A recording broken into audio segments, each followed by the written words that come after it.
જાલોદમાં આંગણવાડી બહેનોનો જે કામ બંધ આંદોલન બીજા દિવસે પણ યથાવત રહ્યું. આ તારીખ 19/3/2026 ગુરુવારના સાંજે 4 કલાક સુધીમાં જાલોદ તાલુકા સહિત સમગ્ર જિલ્લાની આંગણવાડી વર્કર અને હેલ્પરો દ્વારા શરૂ કરાયેલા કામ બંધ આંદોલન બીજા દિવસે પણ ચાલુ રહ્યો હતો.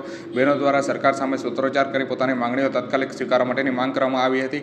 લાંબા સમયથી પડતર પ્રશ્નોના ઉકેલ ન મળતા યુનિયનના આહવાન પર 3 દિવસ સુધી કામથી દૂર રહેવાનો નિર્ણય લેવામાં આવ્યો હતો. બહેનોનું કહેવું છે કે વર્ષ 2018 પછી કેન્દ્ર સરકાર અને 2022 પછી રાજ્ય સરકાર દ્વારા યોગ્ય વેતન વધારા કરવામાં આવ્યા નથી અને સાથે જ નવા મોબાઈલ નિવૃત્તિ વય 60 વર્ષ ટ્રાન્સફરની સુવિધા તેમજ ડિજિટલ કામોનો બોજ ઘટાડવાની માંગણીઓ બાકી છે.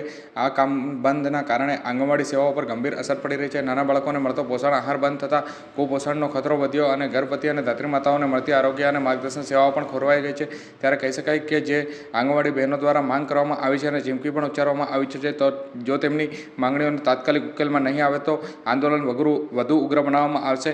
ન્યાય નહીં તો કામ નહીં સૂત્ર સાથે બહેનો દ્વારા પોતાની લડત ચાલુ રાખી હતી અને આ પરિસ્થિતિનો સીધો અસર જે કહી શકાય કે આંગણવાડીના કામકાજ પર થઈ શકે તેવું પણ માનવામાં આવી રહ્યું છે. ત્યારે તાત્કાલિક જે માંગો સ્વીકારવામાં આવે તેવી પણ માંગ ઉઠવા પામી છે.